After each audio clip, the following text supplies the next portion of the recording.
Entonces vamos a implementar my CLI, ¿cierto? Emacs, my command line interface.c. No, ahora sí no. Entonces vamos a hacer unas pequeñas inclusiones. Bueno, sabe que voy a empezar con my kill.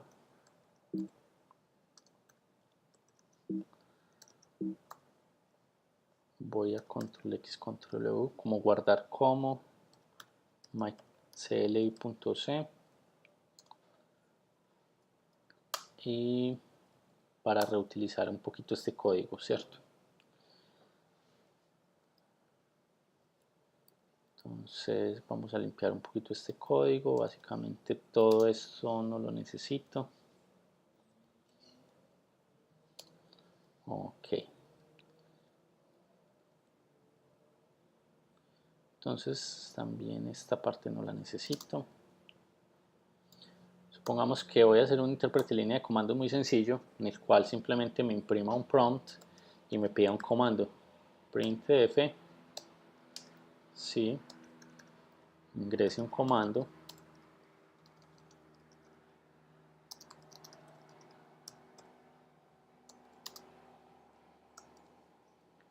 Ingrese un comando y luego vamos a hacer un scanf, capturando una cadena de caracteres, y a esa cadena de caracteres pues la voy a crear por acá, char, llamémosla command, como el buffer del comando, donde le vamos a dar un máximo de línea de caracteres. Digamos que el comando más largo que voy a ingresar van a ser 20 caracteres, ¿sí? Entonces acá lo paso como command buffer, ¿cierto? Entonces acá, justo en este momento, tengo el comando, ¿cierto? El comando se encuentra en mi sistema, en esta variable lo tendría, ¿cierto? Entonces, ¿cómo hace el intérprete de línea de comandos para ejecutar ese comando que lo tengo almacenado acá, que se lo estoy solicitando al usuario, que el usuario lo ha ingresado, ¿cierto? Hagamos esto, por ejemplo. Realmente no sería un ingreso un comando, sino que sería un prompt, ¿cierto? Entonces, por ejemplo, sería user at my PC, algo así, ¿cierto? Sería más adecuado. Listo. Supongamos que el comando, por ejemplo, puede hacer myKill. ¿Cómo hago yo para ejecutar el myKill? ¿Cierto? Entonces, una forma de hacerlo sería, o qué es lo que hace normalmente un intérprete de línea de comandos, realiza una bifurcación de este proceso, o sea, crea un nuevo proceso, convierte el proceso hijo en el comando pues que ha sido ingresado y luego finaliza, ¿cierto? Esa es la idea. Entonces acá necesariamente tengo que utilizar un fork, ¿cierto? Entonces voy a crear una variable PIDT que va a ser PID, luego PID igual a fork, ¿sí? Acá, a partir de acá tengo dos procesos, entonces nuevamente puedo decir si PID es igual a 0, estoy en donde, en el proceso hijo o en el proceso padre.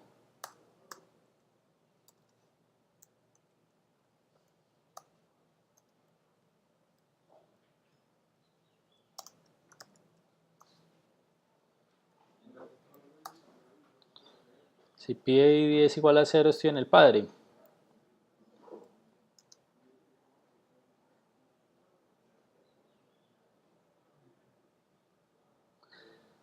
Si PID es igual a 0, estoy en el hijo, ¿cierto? O con eso, el hijo, ¿cierto?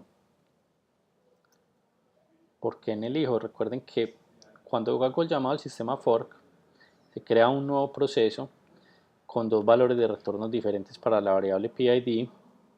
Cuando estoy en el hijo, el retorno es igual a 0. Cuando estoy en el padre, el retorno sería un valor diferente de 0, mayor a 0, que efectivamente sería el identificador del proceso del hijo. Entonces, cuando estoy en 0, estoy en el hijo.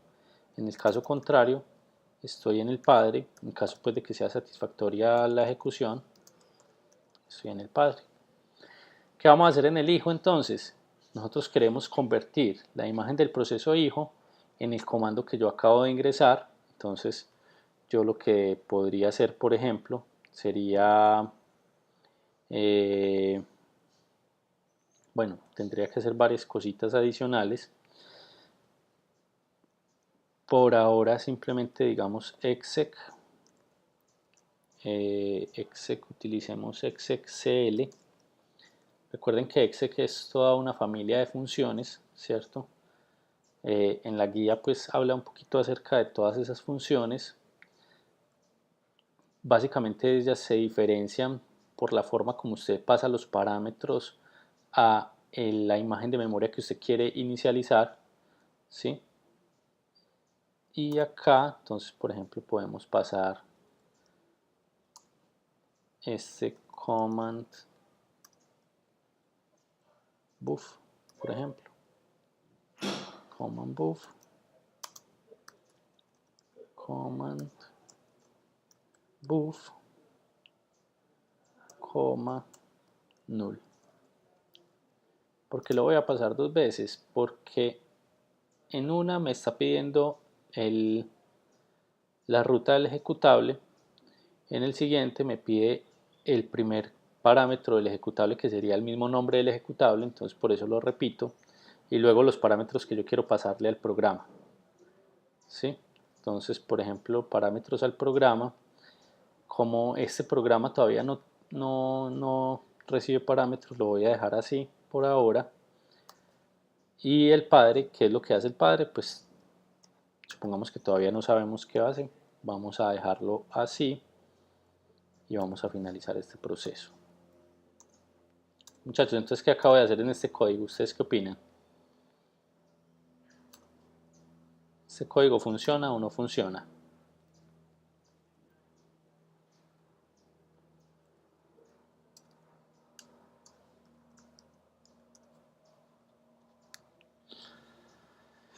Orbi pregunta si yo puedo incluir el código anterior como librería. Pues yo lo podría hacer, pero la idea es que yo no enlace la librería, sino que enlace ya el ejecutable mismo, ¿cierto? Entonces por eso no lo estoy ingresando como librería, sino que lo debo ingresar es como un ejecutable, ¿sí? Entonces vamos a compilar este código, vamos a ver, vamos a guardarlo, vamos a compilarlo.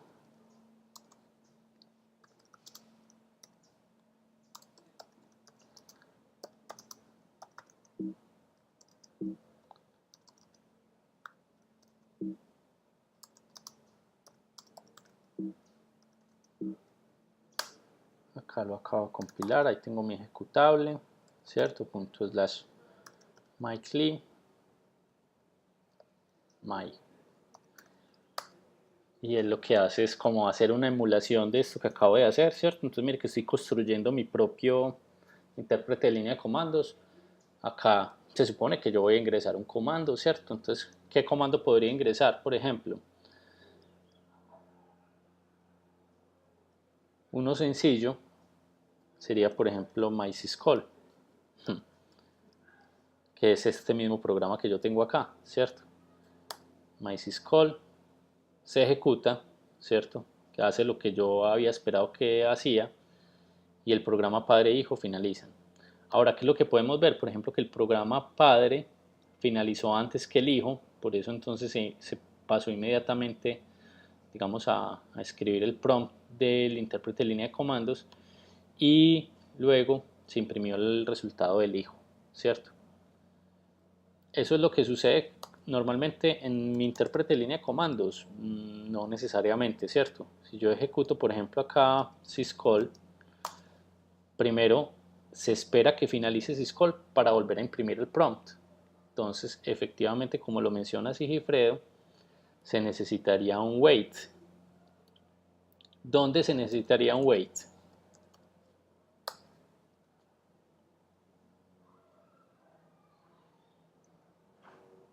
En la parte del padre, muy bien. Entonces acá yo simplemente le digo wait, null, punto y coma, control X, control S, y vuelvo y compilo. Bueno, ese wait necesita unas librerías. Estrictamente creo que la librería que necesita es una librería que se llama sys/wait.h.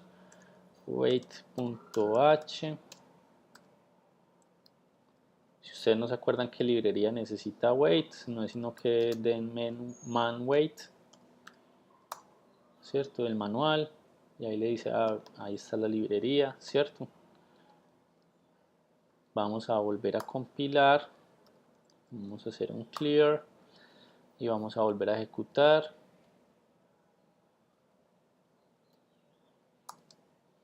Entonces ejecuto, por ejemplo, nuevamente ./syscall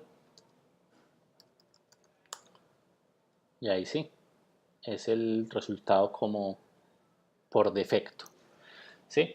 Entonces mire que ese uso del fork y el exit es lo que realmente está sucediendo en un intérprete de línea de comandos, ¿cierto? Cuando yo le mando un comando,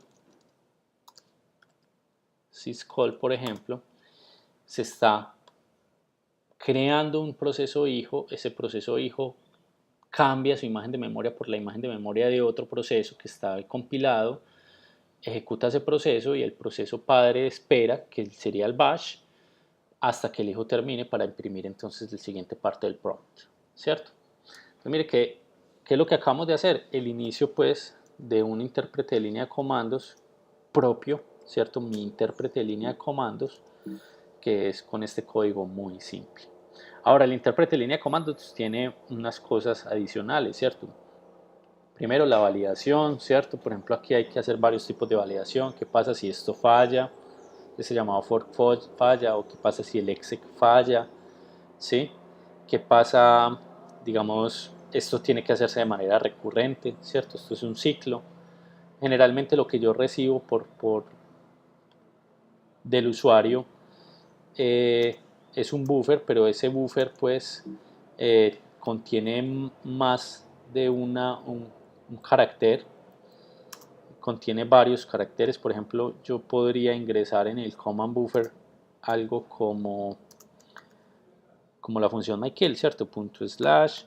/mykill con un identificador de proceso y con un valor de una señal, ¿cierto? Algo como así. Entonces este intérprete de línea de comandos tiene también la capacidad de hacer un parser sobre la línea que usted le ha ingresado para detectar cuál es el primer valor, el segundo y el tercero, y pasarlos de manera adecuada pues al exec, ¿cierto? Todo eso lo hace pues el intérprete de línea de comandos. Sin embargo, esto es pues un buen comienzo para que entendamos, digamos, la forma básica con la cual funciona este tipo de sistemas, ¿cierto? Eso es como básicamente todo lo que tenía para hoy.